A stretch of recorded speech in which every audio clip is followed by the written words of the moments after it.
rapport à la notion de temps libre, peut-être aussi parler de temps libéré, c'est pas tout à fait la même chose. Et en tout cas, on aurait pu penser qu'à un certain moment, ce temps libéré, on pouvait n'en faire rien, qu'il soit vide.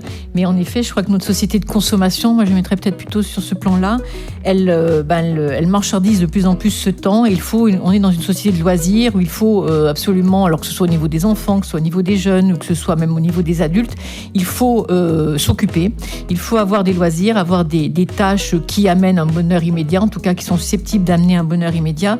Et donc du coup, on est toujours en train de rechercher quelque chose à faire. Temps libre, temps libéré, temps contraint, ici associé à la notion de repos, qui est une notion assez récente, qui est venue un peu avec l'avènement de la société industrielle. On dit temps contraint en disant qu'un temps contraint est un temps mauvais. C'est presque ça que ça voudrait dire derrière. Moi, un temps contraint, c'est un temps qui permet de vivre, tout simplement. On a besoin de vie sociale et donc on a besoin de temps pour ça.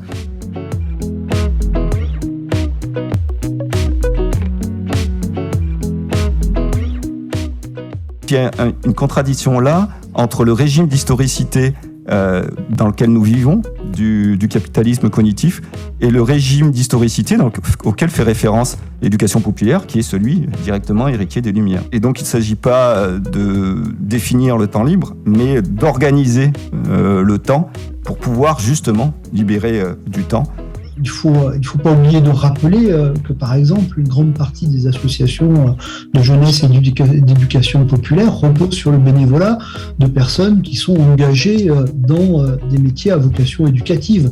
Par rapport à l'engagement des jeunes et le temps qu'ils passent dans cet engagement et le temps qu'ils acceptent de donner ou qu'ils décident de donner. Et j'aime bien l'expression « je donne mon temps »,« je donne du temps à ». Et je trouve que ça, là, quand on dit d'abord, on dit « je », donc ça veut dire qu'on est responsable de ce qu'on fait, et puis la notion de don qui me paraît vraiment très intéressante.